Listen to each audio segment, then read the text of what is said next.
Program complete. Auto-engage time sequence synchronized. So something else we have is ambition. Our king wants to do things over their reign. So it's decided that it's time to announce the ambitions that will determine the future of our noble family. So hello everyone, welcome back to another episode of Jamie Plays with me, Jamie. Today we are going to be starting a new playthrough of the game Norland, and you might have seen my review that came out a couple of days ago. It's I've really enjoyed playing Norland so far. I've got about an hour and a bit under my belt at the moment. So I've had a look at the kind of the beginning bits, but I'd like to explore the rest of the game with you. So if you watched the review, you also saw that it ended with the tutorial. Hopefully that piqued your interest in this game. There's a lot that the tutorial does not cover though, and it's kind of it's done in that way purposefully. So there's a lot of aspects of the game that don't need to be covered in a tutorial, but something that you get used to over time. For example, there are 4 different cultures in the game, and each one of the cultures hates one of the other one. So yeah, so it really just depends on and you'll get peasants from all cultures, and you can potentially get lords from all cultures as well. So balancing that, for example, you have a little bit of racial tensions there. You need to worry about your relations with the church, and for example, at a certain number of pops or a population limit, you get access to a bishop who is kind of like the ambassador for the church, and you need to keep the bishop happy. Yeah, so we are going to start a new game, and I'm going to leave all of the settings at their default. So this is the starting settings. You know what, maybe I will change one thing. So you can have different so for example, 2 brothers and a wife, a husband, a wife and a child, 2 sisters and a son, 2 brothers, 3 sisters, father and daughters. These are the different kind of families you can have, but you can have up to 3 people. So something that the game did not go into is the fact that when you, for example, marry people, or when people get married, the husband, the male partner, is the one that you keep, and you lose female partners. So for example, these 2 are actually already married, and Zoroslav is a brother. So for example, Zoroslav, I believe, single, does not have a spouse, and what would happen is that when we get a spouse for Zoroslav, we actually gain control of that spouse, because it's the spouse will be a woman. I don't think there are any same-gendered marriage options in this game, at least not at the moment, and we gain that. But for example, if Milana and Ratulyub, maybe I'll change that to make it something easier to say, although nothing's coming to mind at the moment, so maybe we'll just call him a nickname. So for example, but if they have a daughter, eventually we're going to lose the daughter if we allow the daughter to get married. We do get a huge relationship bonus, and we do actually get money as a dowry for the daughter, which is nice. However, it does mean we lose that daughter, so it's something to keep in mind. So we've got a king who's 40, we've got his brother who's 38, and the king is married to this woman who is good at teaching and is also intelligent, and she's 23 years old. So yeah, definitely in a medieval marriage, and actually it's not even that bad for a medieval marriage. He's not 60 and she's not 12, for example. By default, so it gives you the easiest setup as possible. So we get our king has a specialization in manners, or they have it's called a talent for manners. We have the wife, so our queen is good at teaching, so she's great at giving other people skills. She's also got high intelligence, which is also nice. You can change these values, however, I'm going to change this intelligence. Watch the age. So just going up by 1, just changed her age to 28.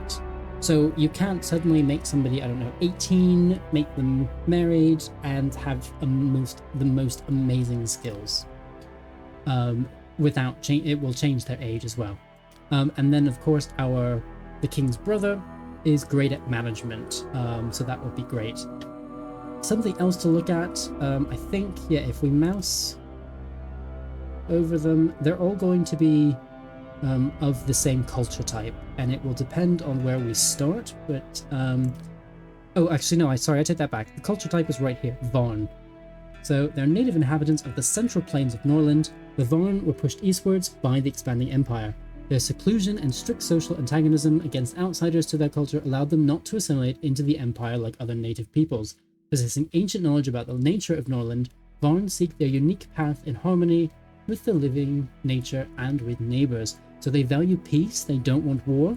They're xenophobic against the Kaiden, so this is another race or another group culture of people. And they have a production bonus to rutabaga fields, pig farms, and herbalist structures. And they have knowledge of nature, so that's the knowledge packet that they start off with. Yeah, that's actually really, really useful production bonuses. So we want to assign, for example, a Varn to the rutabaga fields, the pig fields, and the herbalist. So I'm going to leave all of this as is. Actually, maybe I'll change one thing. So you get a positive trait and a negative trait. You can have monogamous, resistance to all addictions, so they can't become addicted to drugs. Beautiful, calm, empathetic, reckless. High fertility, attractive, monogamous. So once you fall in love, that's it. Monogamous is considered a good trait here, because if you have sex outside of wedlock, that's either being married or with being adulterous, that's considered a sin, and that will make your lord very unhappy. I'm going to change the difficult childbirth. I'm actually going to change that to lustful. We could also be unattractive, a gambling addict, mental impairment, low fertility, homely, tendency to addiction, cynical, envious, or nervous. I'm going to make you lustful, so the need for sex is increased twice as fast, and I'm doing that simply because her husband is also lustful. So that would be, yeah, she's not going to not want to have sex, because, yeah. So I'm just going to make it a little bit easier for us. That way I'm more likely to survive for longer, because the lords get mad very easily. There has been some rebalances since I very first played where they got angry extremely quickly. That's been the kind of starting grace has been extended by a couple of in-game days, but still it will just help us balance a bit. And oh, this brother is also lustful. That probably means we need to get him a wife, and yeah, get him a wife so he can have sex without committing sins. So let's continue. Now we need to pick our place on the map. So we can start here in the middle, or down here in the southeast. These are all easy. They have different starting conditions, and they have well, slightly different starting conditions. So for example, we have the starting resources, or the province resources, great for wood, not so great for iron. Iron is used to make higher level items such as weapons and armor. We've got, I believe the third one is spices, so we've got two places for spices, and we've got 2 fields. If we were to go up here, we'd have a lot fewer, a lot less lumber. Lumber is used for building buildings initially, so that would make actually building the buildings harder. But we would be great here, especially for food production, meaning fields. And then down here, you would be a little bit more balanced on everything. So okay for wood, okay for iron, not great for spices. So spices are good for things like flavorful beer, which is an upgrade to normal beer. And then there's also this 2 spaces again for our fields. We then have some normal places to start where the difficulty is normal. There's no food here, although you actually get some from your villages. So you also have 2 villages. So if we look here, we've got a village here, we've got a village here. Every couple of days they'll give you tribute. One of those would be food, one of those would be wood. Down here, one of those would be rutabaga specifically. One of them would be wood. For this one, food, flour specifically, and wood. This would be spices and wood. This would be like a great agricultural place, I believe. We've got Goldshire over here, which is another normal one, which would be great for wood, not so great for really anything else, although you would get as tribute iron and spices. There's Bright Vale, which would be great for wood, great for food. You wouldn't get iron, you couldn't produce your own iron, you could get a little bit as tribute. I think that's about 40 every couple of days as tribute. and spices, again, as tribute. And then down here, we've got no food, very little resources of any kind, and you get rutabaga, which is absolutely the most basic food possible. And then here you'd get excellent for wood, all right for iron, nothing of anything else, but you would get flour and rutabaga for as tribute. So the reason why these ones are harder is not only because they have a lot fewer resources, but also because of this territory up here. So this is completely empty. You'll notice the rest of them have some kind of border around them. Yeah, so all of these have some kind of border which shows which kingdom they're in. These borders will change, so if we conquer the next province's capital, we can take them over, and they will then become part of the same state, or we can request an alliance and the same thing will happen. However, here we have a crisis that we could potentially have, and I will do that in a second. So I'm going to choose this Sparksville. It's an easy starting point. I'm obviously not an expert. I'm not going to change the borders. I could do that by clicking on one of these and it would just expand our borders. So we could do that, for example. I'm not going to do it. We can also give the AI a boost. So for example, if I go here and I can expand their borders like that, I'm not going to do that either. Everyone's going to have to fight for their fight for everything. We can also change the leader. We can change their culture as well. We can change our relations with them, how they act towards us, what they sell, although that's going to be random, and the city sorting size and the army strength. There's also, we can add an abandoned town. Oh no, sorry, we can add it as an abandoned town. We can kind of make the whole entire province abandoned. We're not going to do that. So I'm not going to change any of that. We're just going to say, yeah, Varn, the first village gives us rye. Oh, sorry, it's not wheat, it's rye, but it is used to make beer and flour. And we have wood as well. I'm going to leave our flag as this. That looks absolutely fine with that crest. And I'm just going to press next. So now we go into the game's starting conditions. So we can have a starting scenario. We can start with one of our lords being imprisoned by bandits. Nectar children. So all of our lords and dependents have to consume nectar, which is a drug. The sword's path. So we're ruled by an exiled bastard who, in order to survive, has learned to stand up for himself and thus gathered a decent army. We also have a good amount of weapons, but unfortunately the food was consumed on the last campaign and wood and other resources were lost. So this would be, we would start with lots of an army to feed that's fully equipped, but we have nothing else basically. We've got deserters, so we've got a large and formidable camp of bandit deserters who emerged during the last major war. We have the juice of life, so all of them have hemophilia, which means if they start bleeding, that's it, they're dead. Yeah, there's by touch, so all of our lords are blind. There's the hammer's way, so we're all renowned craftsmen, but they're very bad at selling it, and they're very bad at fighting as well. We can have prison owners, so rather than having all of our starting peasants be peasants, we actually have all of them be prisoners. Or we can have no scenario. And you know, and to be honest, I'm going to do no scenario because all of these make it more difficult. So we've got the crisis, so we've got the no crisis, and we've got the unholy horde. So shortly after the start of the game, the unholy horde will appear on the map. That's in this province over here. So they will appear here and start moving this way. That's also why it's more difficult over here and much easier over on this side of the map. A formidable opponent that will burn down all cities in its path. You can negotiate with the horde. You can either defeat it or try to survive for 55 days, after which it will disappear on its own. Unite your neighbors under your rule or make them stronger through trade and defensive alliances, or pray that you won't become the horde's target. Hint, when choosing your starting province, keep in mind that unholy horde starts in the forest to the northwest. So the closer you are to that region, the more danger you'll be in. We also have our difficulty. We've got peaceful mode, normal mode, and hardcore. This is kind of like our easy mode, and for new players, so we're going to do that. Normal mode and hardcore. We've also got modifiers as well. So we've got extra iron, so all mines are finite, but you can say that each level of the mine contains 500 iron here. Fast metabolism, so they need to eat every... yeah, the lives of characters unfold twice at speed. 1 in-game day equals 1 year of life. By default, 1 year of life corresponds to 2 in-game days.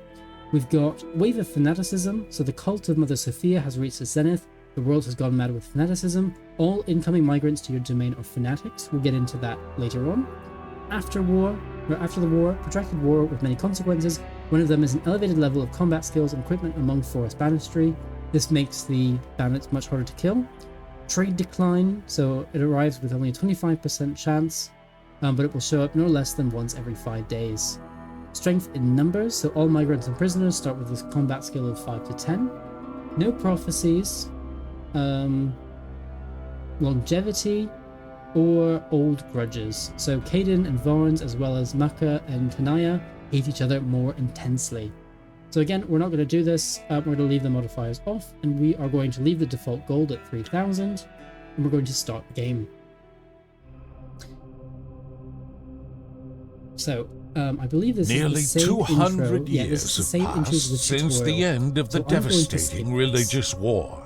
If you want to see that, you can watch the review and the tutorial video that came out a couple of days ago. So, Norland, we are loading the map. Please wait. So, like in the tutorial, if you watch that, we start with some of the same buildings. So we have the hall in the middle, of course. We've got 3 lords' houses because we have 3 lords. And we start with 1 dormitory. However, we do not start with the brewery. We don't start with the market like we had last time. We don't start with any of that stuff. So, Norland, the year 2898 since the creation of the world. 200 years have passed since the Great Crimson Empire perished in the flames of religious war. Its former provinces have become barbaric kingdoms, kept by mutual destruction only by the all-powerful Church of Mother Sophia. While the holy prophets speak of the impending end of the world, it's one of the small kingdoms. A dream of the birth of a new empire is taking shape. That's us. So, the way to win the game is to get 12 of the provinces under your banner. That can either be through alliance or through conquest. So we are going to have a look at that. So let's go back to here. So, oh, I'll take that back, sorry. We do start with a level 1 market. So we've got a dormitory here. We also start off with 7 peasants. We've got our hall here, and we've got 3 lords' houses. We also start off with some resources, 100 rutabaga, 200 flour. We start off with 100 beer. We've got 5 medical salves. So if you have any kind of hurts to your population, for example, your warriors go out and fight and they get stabbed and they start bleeding, for example, they need to use these medical salves. If they don't, then they'll get gangrene. Once they've got gangrene, there's no way to cure that because, of course, this is the medieval kind of dark ages. So once you've got gangrene, that's it. There's nothing you can do. We've got 500 food and 20 iron. We've got 15 papers. We've got 3 maces. So they're 2 times as effective as the dagger, but 30% weaker than the spear. We've also got 3 heavy armors. So particularly offensive against spears, less effective against maces, and destroyed by axes. I think axes at the moment are the highest, basically kind of the highest weapon so far that I've seen. So that's that. We've also got 300 coins for paying peasants, and we've got 20 holy rings. Or really, our king has 20 holy rings. If we go to the, actually, if we just hover over here, in the inventory we see 20 holy rings, and the other 2 have 10. So first thing we need to do is we need to get our food production up and running. We also need to build a library because we need to get we need to get more knowledge because at the moment rutabaga and eventually to make moonshine, that's going to be great, but those 2 things make people unhappy, so we're going to need better stuff than that. We're also going to need another dormitory. So by the end of the day, we're going to get at least 3 new people, and that will fill this dormitory. So actually, that's the first thing I'm going to do is say, let's go build a house, and we can only build a dormitory at the moment. Let's go like that. And I think I'm going to set up my city on kind of a grid system with roads and things. So the tutorial didn't cover anything about roads, but we're going to change that. So what I'm going to do first actually is move some of our buildings. That's this. It costs us 5 wood to move our buildings. So I'm going to go like that. We'll see we've gone from 500 to 495. We're absolutely okay for now, because getting our wood production up and running is going to be not the first thing, but it's going to be one of the first things we do. Yeah, so let's move all of these into a line. Oop. Click. Yeah, there we go. And let's move you here as well. That looks good. So I'm then also going to build a road. That is actually just an instantaneous build. And we use gold for this. We don't need any other resource, which is nice. So let's do bright stone. Let's make a nice, bright, happy city. Because this is the Dark Ages, and we really want to make sure people don't feel as depressed as they probably would have with not so great lives. So the reason I'm placing roads is not simply for the aesthetics. I'm actually also placing them, let's go like that. They actually increase the speed of your pops, of your people, your peasants, and your lords moving around.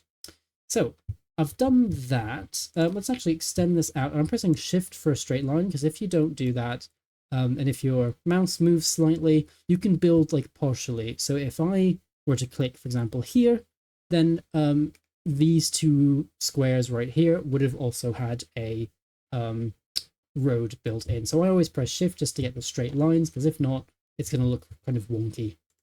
So let's build, I think, maybe 2 more dormitories. That will allow us to last for a little bit.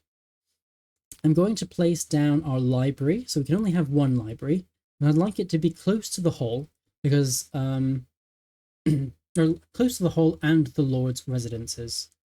Let's do that. So that way there's less travel time. So something else that the tutorial did not cover is that our lords live in lord houses, of course. We're going to need to build another one, because we want to get Zoroslav married, and we're actually probably going to want to build a 5th one, and build those 2 somewhat quickly, although not immediately, because in addition to a wife for Zoroslav, we also could hire a free lord, and a free lord is someone you hire for 10 days. You spend the holy coins, or these holy rings, to hire them for 10 days.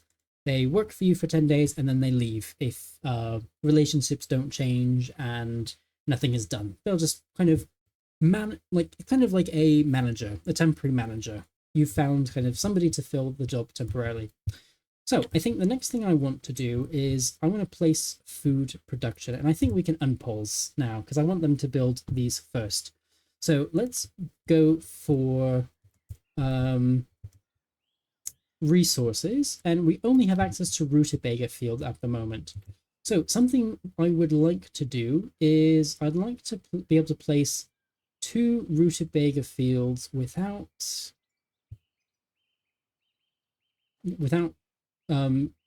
using or misusing any of this fertility.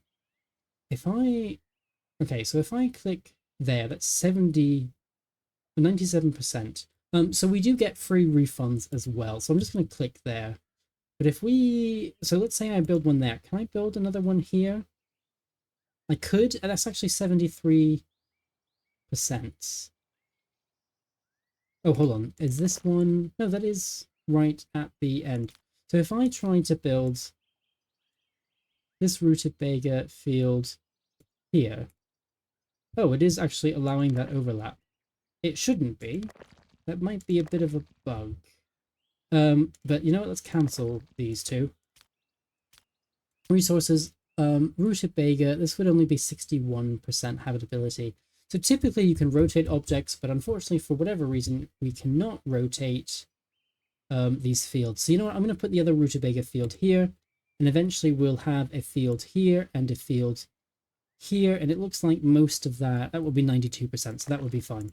I'm just going to do the 2 rutabaga fields at the moment, because we're going to need other fields here and then down here as well. This is our other resource deposit for soil, so we need fertile soil. Because if we try to build a field anywhere else, it's just 60%, which is not bad. I mean, better than nothing. But it's better to build in the fertile areas. So let's build a road up here as well, because that will be useful. Let's go like that and just leave it at that. So our people, oh, something else that the tutorial does not cover that is very important is the altar. So of course we live in a world with religion, and our people are very from fanatical to agnostic. There are no atheists, but agnostic. And they have a piety need. So if we click on, for example, our lords, they have a piety need, and actually all of our peasants do as well. So that's also very important to build, because at 9 o'clock every day, they will go pray. So let's speed up the game. So we've built this extra dormitory. Looks like they're going to build this one here as well at the moment. Yeah, that's fine. Great. So your people only work from 9 to 5. So the conditions in this game for the medieval era is amazing. You only have to work 9 to 5, and it's excellent. So it looks like we're now going to build the library, which is good. And then I think what I'm going to do is I'm going to say build this first for the altar next, once we finish the library. So we finished the library, and now I'm going to go into our knowledge, and we need to learn some things. So we actually don't know anything at the moment. We just literally have the basic bare bones that we can possibly have. So two things that stick out are prisoners, so get a prison ward. However, the Ryefield and Mill will give us better, the Ryefield will give us better food, because flour is food. People will bake their own bread. Here, flour is produced, and it would give us the rye field. So we need to put basically two more fields down, and then build a mill as well. There's the mine for iron, or there's hops and beer. So beer is better than moonshine. I'm actually thinking, let's go for the rye fields and mill for now, because we want that food. So we're going to have Milana, because she's the most intelligent one, learn that. She's also the youngest, which is good, so she's less likely to die, at least of old age soon. So it would take her 8 hours. If you look at the very bottom of this pop-up here, it says 8 hours. Zoroslav would take 13 hours. Oh, hold on. It will take 13 hours, and Rato would take 14 hours. So let's go with Milana. And then I'm going to unpause again. So she's going to go study. She's got, study a book, which she wants to do. That's great. She will eventually do that once she stops daydreaming. And she will go, there we go, she's going to learn, which is great. Excuse me. So we're also now building these fields, which is excellent. And something else that we need to do, it's actually great that we have Varn pops, because they are good for rutabaga fields, pig farms, and herbalists. So I think I'm going to have Zoroslav, who's great for management, work on the farms. So we've got this pop-up. It doesn't know what to do because we've had no instructions. We're also missing some workers. That's why it's got this symbol here, because we don't have enough workers yet. That's absolutely fine. We're going to get 7 new migrants. We've got +7 in terms of the... this +7 is how much the change last time. We're now expecting 4 migrants, which will be great. So let's appoint a manager. I'm going to go to Zoroslav. Production bonus will be 232, which is excellent. So restrictions have not been received. That's now changing though, because we are going to give them instructions. And I will also make Zoroslav do this rutabaga as well. So as you can see, we're only at 5% because we are now maybe it's 9 to 6 actually is when they work. Maybe it's 9 to 6, so that's why they have it. So they are enjoying themselves immensely. So they went on a date the date went really, really well and decided to consummate the date. And it looks like actually she's gotten pregnant, which is excellent. So in 72 hours, she will give birth. However, if you remember, it was kind of weird because they did say that, 2 in-game days is a year? So actually, it takes, almost 3 years to have a child? Kind of ironic. Oh, hold on. That would be 48 hours. Yeah, it takes almost 2 years to have a child. It's like a year and a half to have a child, which is kind of funny. So we've got a holy caravan has arrived. So let's trade with you. I will say Zoroslav, you can trade with them. So we have some wood we could sell. We've got some flour we could sell. We haven't really actually produced anything, so I'm not really going to sell anything because we're going to need all of this. However, there are some books and there is some iron, which would be nice. The offer has exceeded the local demand, leading a market saturation and reduction of price. That's actually very good. Oh, well, this is also the first caravan anyway, so it won't tell us how the prices have changed. So I'm going to go to the books. So a peasant house, construction of a peasant house. So instead of dormitories, they'd stay in a peasant house. Scaffold. Scaffold is kind of like a policing system, which will be good when we have criminals. Temple. Temple is an upgrade to the altar, and actually I definitely want that, so I'm going to do you. And then the herbalist. And the herbalist will help us with things like medicinal salves. And I think I really want that as well. Although actually all of these basic ones would be great, so I'm going to do that. We've got gold to spare, so I'm not so worried. So we can also upgrade the efficiency of our rutabaga by 20. Braised rutabaga, which means that the disease that rutabaga causes, which is rutabaga typhoid, it doesn't prevent the disease, but it stops people from dying from the disease, which is good.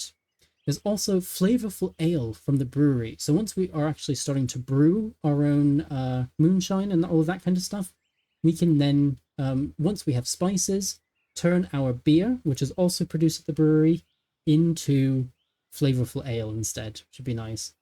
And we can also increase the efficiency of the hop field. You also notice, especially for some of these, for example, this hop field, the book is written in Varn, not in Imperial, so only people who speak Varn can actually read the book. However, all of our people are Varn, so that's not a problem. And we don't have anyone who's not Varn, so it's not showing us any books that we don't have. We could also buy prisoners, however, we have no place to actually store the prisoners. We have no prisoners' dorms or, prisons available. So I think I'm going to do these 4 books. I would also like to buy more iron because it's going to take us a while to start producing iron. And each of the lord houses costs 5 iron. So let's trade that, I think, for now. What do you? Hops, that would produce beer. We don't need that. Moonshine, but we've actually got beer, so I'm going to leave that alone for now. I'm going to press trade. So something else. I think I'm done with the caravan. Although, actually, hold on. Let's trade with you again. So, the Tenaya, you are xenophobic.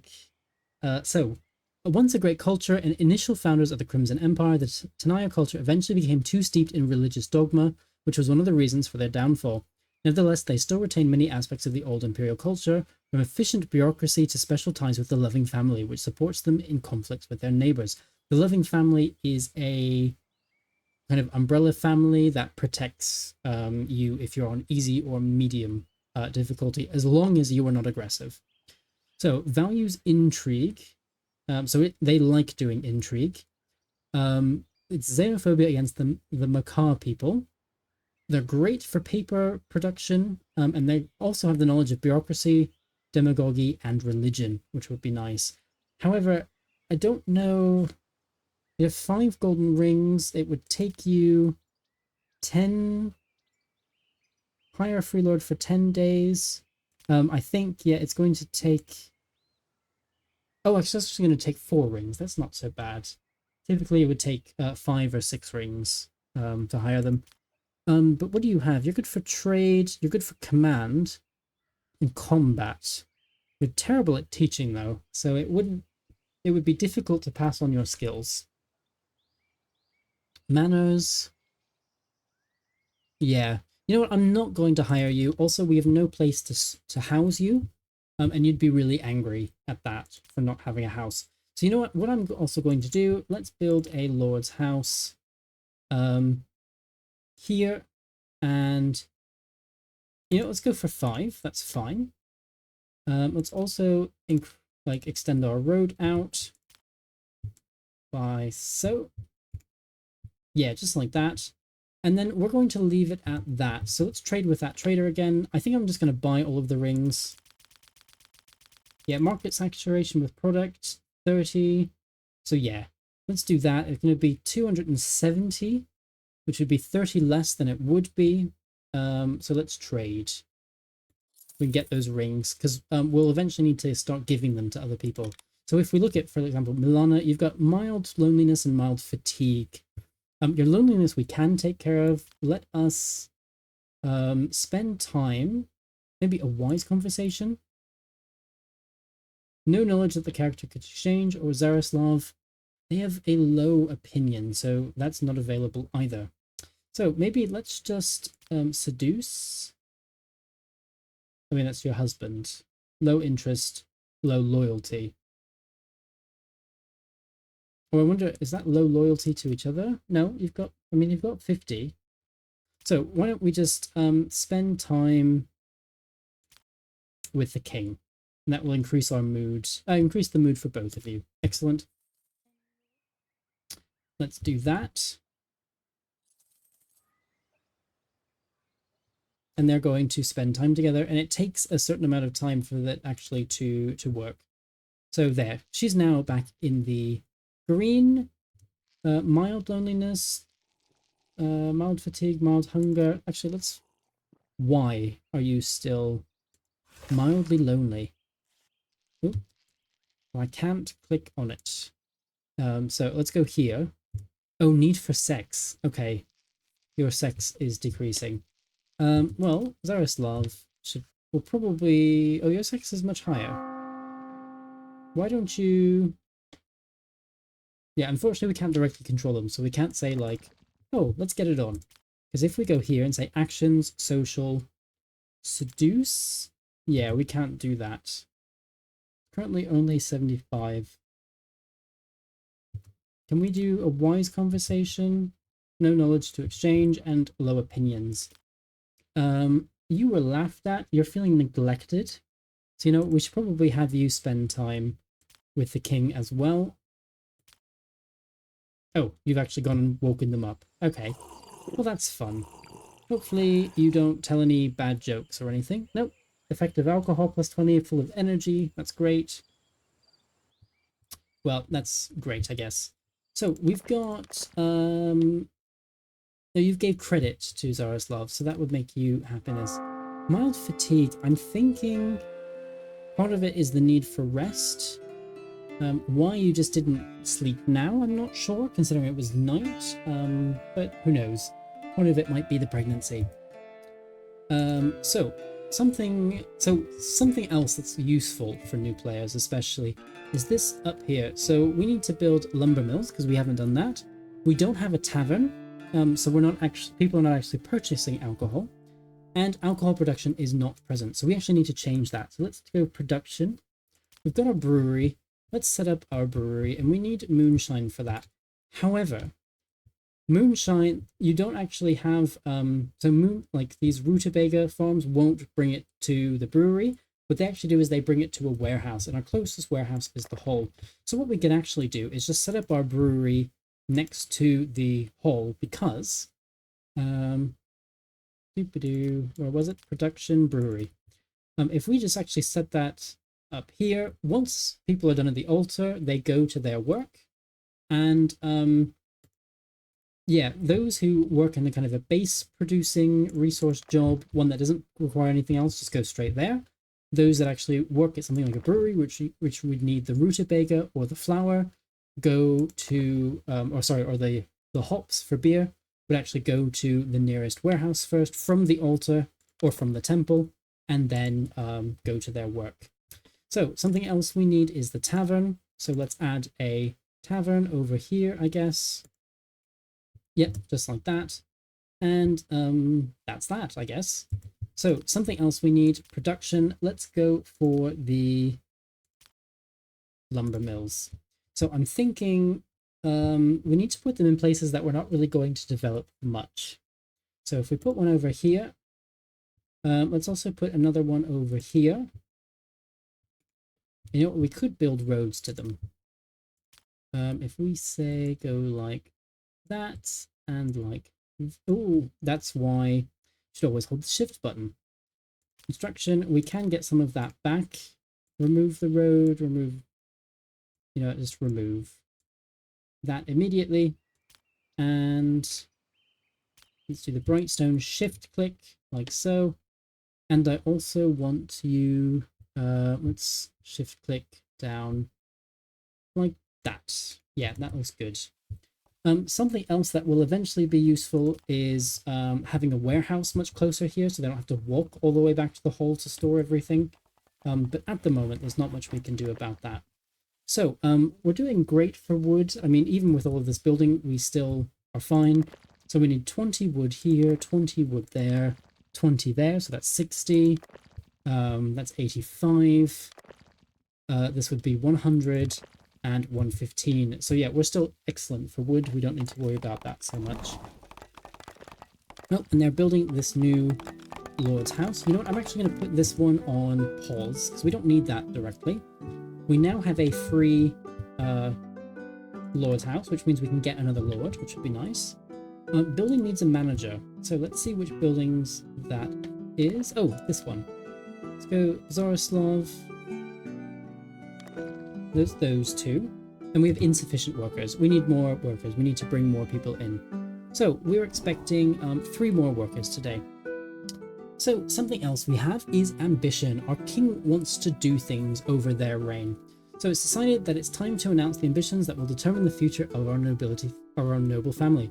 So we can be fertile. The more population, the more strength. Increasing the population to a province by 54 people. That's the recommended one. We can have a conquest ambition.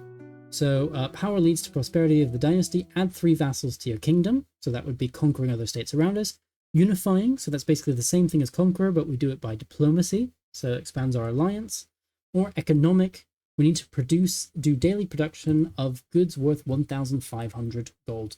We can't do that yet. I'm actually going to go for fertile because we're basically going to get there anyway, as long as we don't have to worry about that.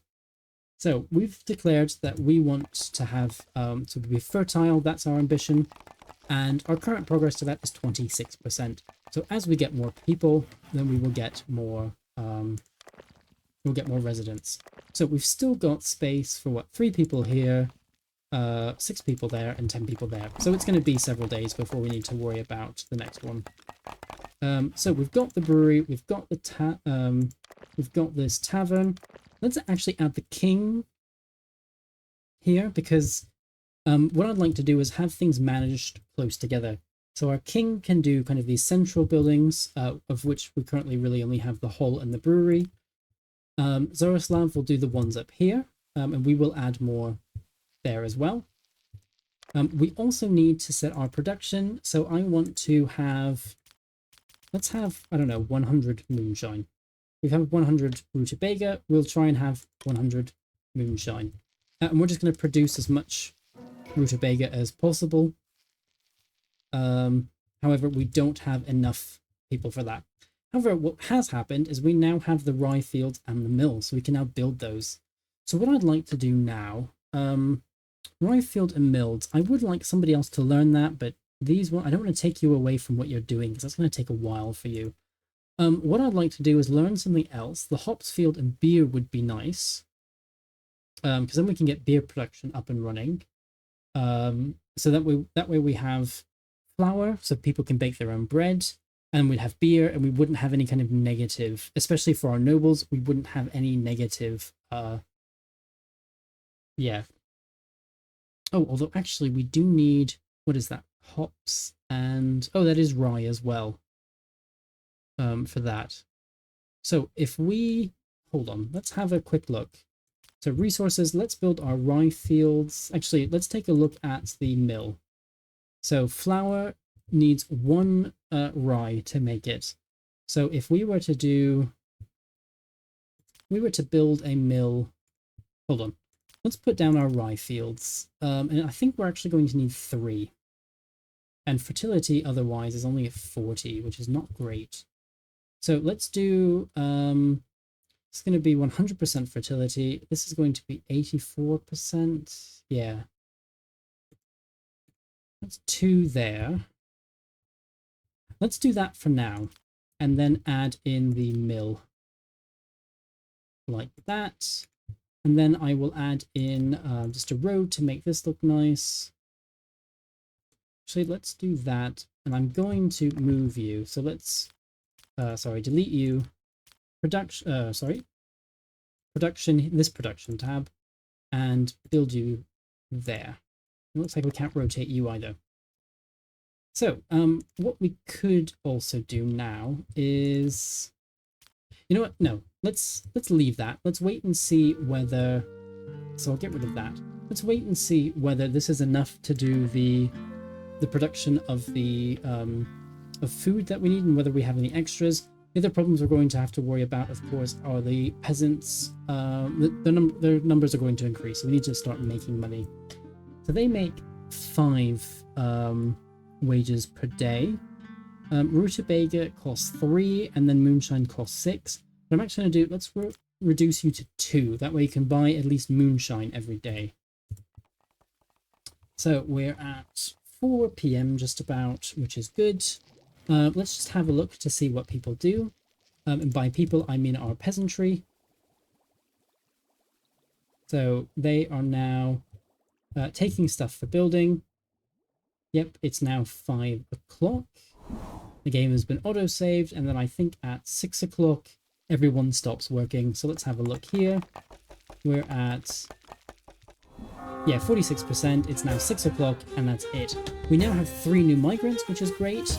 However, we still have a bit of a worker shortage, which is not great. But I think this is going to be a good place to put a cut in our first episode. So I do hope you've enjoyed this one. If so, definitely please remember to like and subscribe, and I will see you next time in an episode of Jamie Plays. Bye for now.